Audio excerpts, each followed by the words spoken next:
Nakausap na po raw ni PNP Chief Bato de la Rosa si dating Eastern Visayas Regional Director Asher Dolina na idinawit ni Kerwin Espinosa sa droga.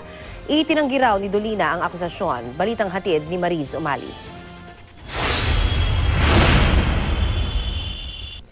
Sa affidavit ni Kerwin Espinosa, aabot sa 13 pulis ang pinangalanan niyang di umano'y protektor niya sa operasyon ng iligal na droga, kabilang sina Chief Inspector Wilfredo Abordo at PO3 Dennis Tofifiel na nakadetain na ayon sa Regional Investigation and Detective Management Division ng Police Regional Office 8. 8 iba pa ay nasa floating status at iniimbestigahan na ng Internal Affairs Service ng Region 8. Sina PO3 Alfredo Villamor na awol na ang status, iniimbestigahan na rin sa Region 8. Patuloy namang vinavalidate ang pagkakakilanlan ng 2 pang pulis na pinangalanan ni Kerwin, na sina PO3 Roberto Arafol at isang PO1 Parak na nasa drug list ng Albuera Police.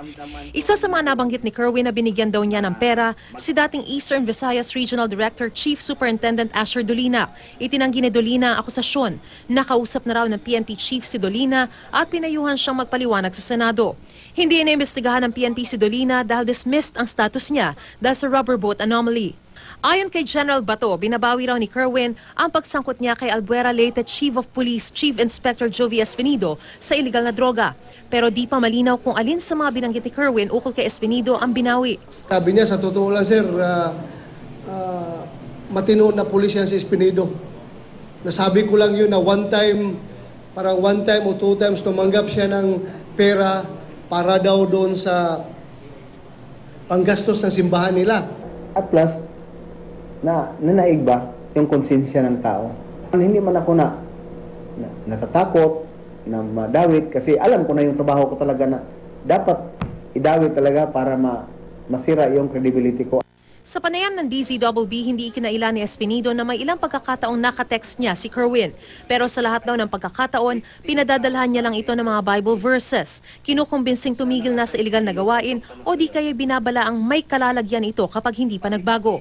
Hindi raw totoo ang alegasyon ni Kerwin na siyang nagpakilala dito kay Ronnie Dayan. Tinawagan ako ng Kerwin na yan kasi na-cancel siya. Tinuruan ko siya na mag-stop.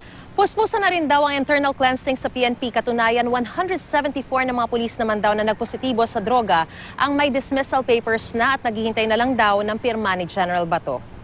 At huwag na kayo mag-attempt na magpapa-reinstate dahil haharangin ko yung reinstatement ninyo. Sige kayo balik-balik dito sa serbisyo, sakit ng ulo lang binibigay nyo sa amin.